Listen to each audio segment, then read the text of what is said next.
that existence, the physical universe, is basically playful. There is no necessity for it whatsoever. It isn't going anywhere. That is to say, it doesn't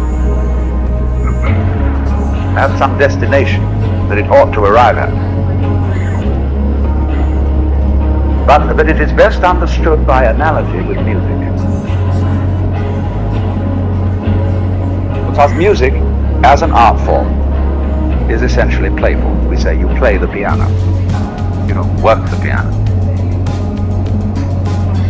Why?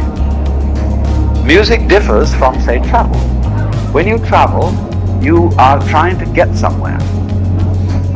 And of course, we, because being a very compulsive and purposive culture, are busy getting everywhere faster and faster and faster till we eliminate the distance between places.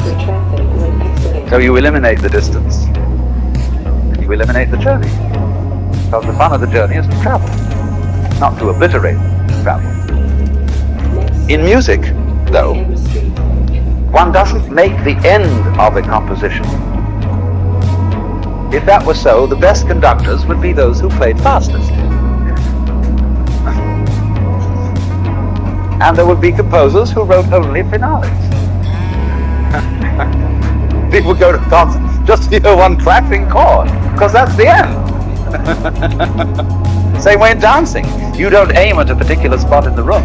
That's where you should arrive. The whole point of the dancing is the dance. Now, but we don't see that as something brought by our education into our everyday conduct. We've got a system of schooling which gives a completely different impression. It's all graded. And what we do is we put the child into the corridor with a kind of, come on, kitty, kitty, kitty. And yeah, you go to kindergarten, you know. And that's a great thing, because when you finish that, you'll get into first grade.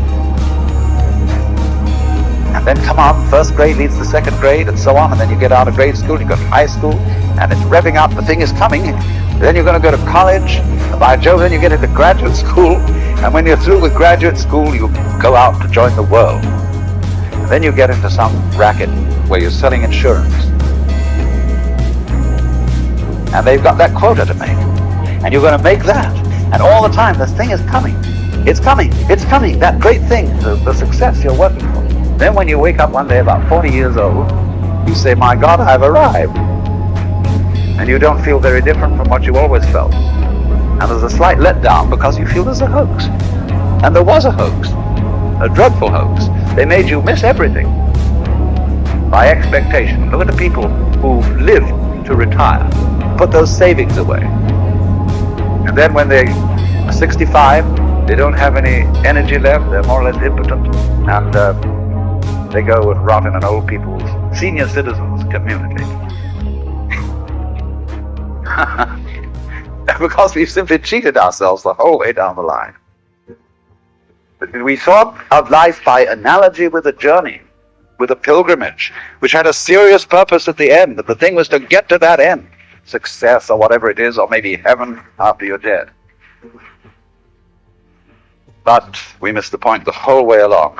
It was a musical thing, and you were supposed to sing or to dance while the music was being played.